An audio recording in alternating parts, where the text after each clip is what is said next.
Donald Trump not the only one in the spotlight today. Manhattan District Attorney Bragg also taking center stage here. CBS 2 political reporter Marcia Kramer joins us now. Marcia, certainly puts him in the national spotlight and under the microscope as well. Well, not only that, but think about this politically. He has to stand for re-election in just 2 years. So how he does on this case could determine whether he actually gets re-elected to this job.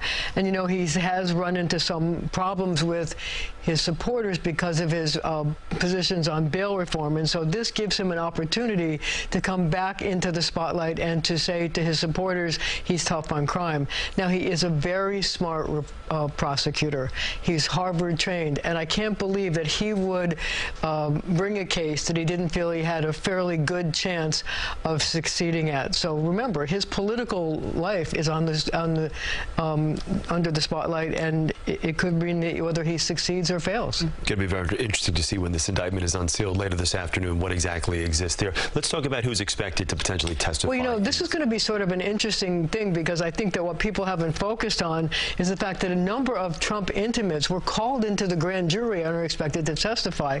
That includes Hope Hicks, who's one of his closest confidants, and Kellyanne Kelly, who was the director of his campaign during the last part of 2016 when the alleged payments were authorized, allegedly by the former president. So she could be a key witness. But the other thing I think that's going to surprise people, in addition to Michael Cohen, who was expected, is that there are a number of Trump employees who testified at a previous trial who've been called into the grand jury and are expected to testify as well. One is the controller of the Trump organization. The other is the accounts payable person, Deborah Tarasoff, who can give testimony and back up Michael Cohen to say that the president authorized these payments, and that's going to be a key thing in part of the case.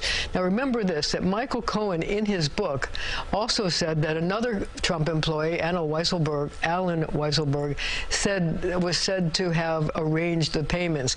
We don't know whether he's going to testify. He's in jail. He had a cooperation agreement, and that's the sort of like what I call the hanging chad here. We don't know whether he's going to have to testify, but there are other Trump employees that can back up Michael Cohen saying that the president himself authorized these payments. And Alan Weisselberg also getting new counsel within the last few weeks as well, so it'll be very interesting to see. When you mentioned that cooperation agreement, you wonder whether there may be some cooperation here. Well, there was some talk that the former President Trump asked that his counsel be changed because there was a concern that his previous counsel would allow him to testify against Mr. Trump, and they're trying to head that off. But it's unclear, as I said, it's unclear what's in the cooperation agreement and whether they can force him to testify. Marcia Kramer. Marcia, thank you so much. We'll be checking back with you in just a few moments.